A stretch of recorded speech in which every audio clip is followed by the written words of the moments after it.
2012 से 2013 का दौर। भारतीय राजनीति में तूफान के आने की आहट हर किसी को सुनाई दे रही थी, लेकिन सबसे बड़ा तूफान बीजेपी के भीतर ही उठ रहा था। पार्टी की इमारत ऊपर से मजबूत दिखती थी, लेकिन अंदर दरारें दिखती थी जो कभी भी दीवार गिर सकती थी।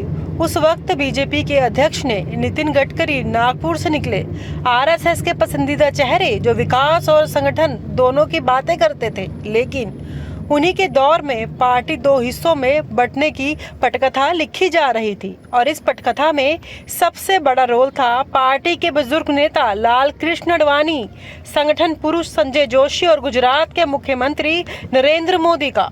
नितिन गडकरी की ताजपोशी साल 2010 में हुई थी। आरएसएस की मर्जी से वह बीजेपी अध्यक्ष बने, लेकिन पार्टी के अंदरूनी गलियारों में हर कोई जानता था कि ये ताज सोने का नहीं, कांटों से भरा है। गडकरी पर आरोप लगने शुरू हो गए। पूरा ट्रांसपोर्ट कारोबार उनके परिवार के कब्जे में है, रियल एस्टेट कंपनियों के साथ मिलीभगत है। ऐसे तमाम आरोप मीडिया में गूंजने लगे, लेकिन असली खेल इन आरोपों के पीछे था। ये आरोप सिर्फ बाहरी नहीं थे, अंदर ही अंदर पार्टी दो घटों में बंट चुकी थी। एक तरफ वो नरेंद्र मोदी को 2014 का चेहरा बनाना चाहते थे, दूसरी तरफ वो पार्टी पर लाल कृष्ण आडवाणी का दबदबा कायम रखना चाहते थे। संजय जोशी का जिक्र यहाँ जरूरी है। वही संजय जोशी जो कभी बीजेपी के संगठन के गोपनीय इंजीनियर माने जाते थे, लेकिन जैसे ही गुजरात के मुख्यमंत्री नरेंद्र मोदी का कद बढ़ने लगा, संजय जोशी उनके लिए आंख की करकरी बन गए। साल 2012 के लिए अधिवेशन में जब संजय जोशी को मंच से हटाया गया, पूरा पार्टी दफ्तर दो गुटों में फूट पड़ा। एक तरफ नरेंद्र मोदी समर्थक, दूसरी तरफ संजय जोशी आडवाणी खेमे के लोग,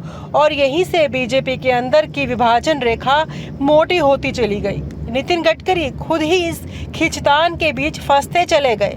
उनके ऊपर लगे भ्रष्टाचार के आरोपों को हवा देने वाले भी पार्टी के भीतर से ही थे। ये महज संयोग नहीं था। जैसे ही 2013 में गडकरी को दोबारा अध्यक्ष बनाने की चर्चा शुरू हुई, एक के बाद एक उनके खिलाफ जमीन घोटालों और फर्जी कंपनियों के दस्तावेज मीडिया में लीक होने लगे। दिल्ली से लेकर नागपुर तक हर कोई जानता था कि ये हमला बाहर से नहीं, घर के भीतर से है। बीजेपी का दिल्ली मुख्यालय उस वक्त युद्ध क्षेत्र में बदल चुका था। आडवाणी कैंप के लोग चाहते थे कि पार्टी की कमान किसी स्वच्छ छवि वाले नेता को दी जाए, जबकि नरेंद्र मोदी के समर्थक गडकरी को हटाकर संगठन पर सीधा मोदी प्रभाव चाहते थे। मोर्चा इतना खुला था कि खुद आरएसएस भी कंफ्यूजन में आ गई। आरएसएस ने गडकरी को अध्यक्ष पद पर बनाए रखने का इशारा दे दिया, लेकिन पार्टी में बगावत इतनी तेज हो गई कि नागपुर भी बैकफुट पर आ गया। साल 2013 के शुरुआत में नितिन गडकरी ने भारी दबाव से अध्यक्ष पद से किनारा कर लिया।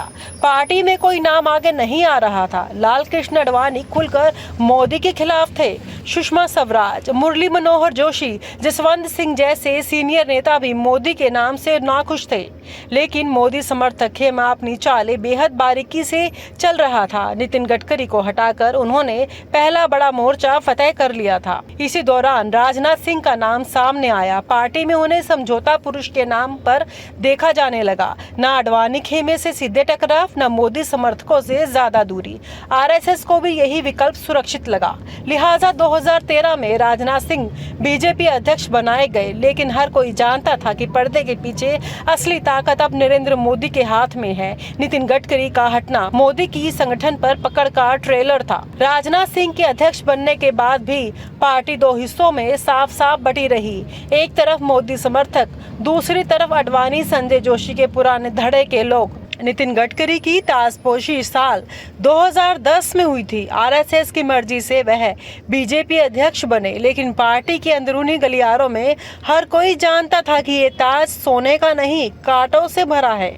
गडकरी पर आरोप लगने शुरू हो गए। पूरा ट्रांसपोर्ट कारोबार उनके परिवार के कब्जे में है, रियल एस्टेट कंपनियों के साथ मिलीभगत है। ऐसे तमाम आरोप मीडिया में गूंजने लगे, लेकिन असली खेल इन आरोपों के पीछे था। ये आरोप सिर्फ बाहरी नहीं थे, अंदर ही अंदर पार्टी दो घटों में बंट चुकी थी। एक तरफ वो नरेंद्र मोदी को 2014 का चेहरा बनाना चाहते थे, दूसरी तरफ वो पार्टी पर लाल कृष्ण आडवाणी का दबदबा कायम रखना चाहते थे। संजय जोशी का जिक्र यहाँ जरूरी है।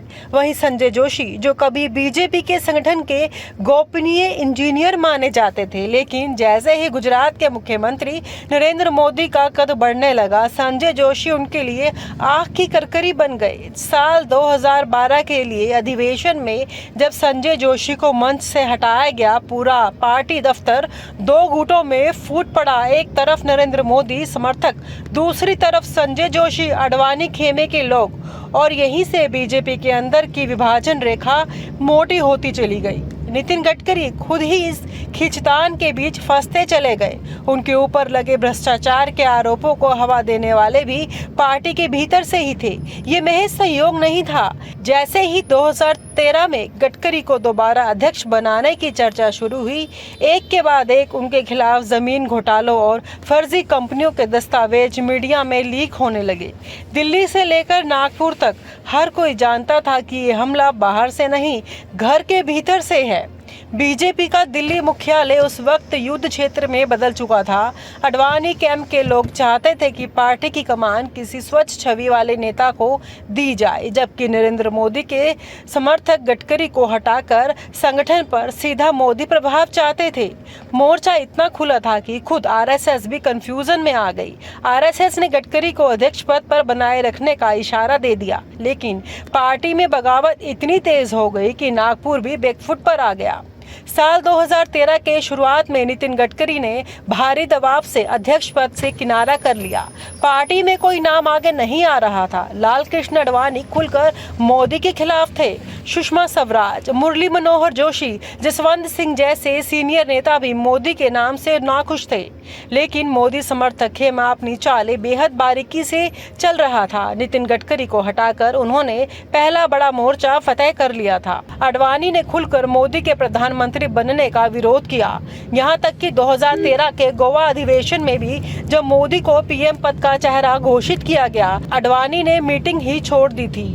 पूरे देश को बीजेपी की अंदरूनी लड़ाई सरेआम दिखने लगी थी। संजय जोशी को हाशिए पर डाल दिया गया, आडवाणी को मार्गदर्शन मंडल में बिठा दिया गया और नितिन गडकरी को भी संगठन की मुख्य धारा से अलग कर दिया गया। लेकिन बीजेपी में यह टूट इतनी खामोशी से हुई कि बाहर से सब कुछ सामान्य दिखे, पर हकीकत ये थी कि पार्टी अब पूरी तरह से दो गुटों में बंट चुकी थी। एक मोदी का गुट जो सत्ता के हर मोर्चे पर कब्जा चाहता था, दूसरा आडवाणी का गुट जो अपनी पुरानी हैसियत बचाने में जुटा था।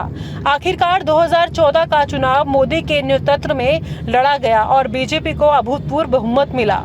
उस पर जीत के पीछे जो संगठन की टूट फूट, भीतर की गुटबाजी, नेताओं की अंदरूनी लड़ाई और नितिन गडकरी की बलि दी गई थी, वो सच्चाई आज भी बीजेपी के पुराने कमरों में फुसफुसाहट बनकर घूमती है। संजय जोशी आज भी गायब है, आडवाणी राजनीति से संन्यास ले चुके हैं और नितिन गडकरी सड़क मंत्रालय में साइडलाइन है, पर बीजेपी की अंदरूनी राजनीति की वो दरार आज भी पूरी तरह भरी नहीं है, बस उस पर सियासी पेंट चढ़ा दिया गया है। और आप हमसे जुड़े रहने के लिए सब्सक्राइब करें YouTube पर, फॉलो करें Twitter पर और लाइक करें Facebook पर। और ज्यादा जानकारी के लिए आपको टाइप करना होगा सिर्फ न्यूज़ नशा।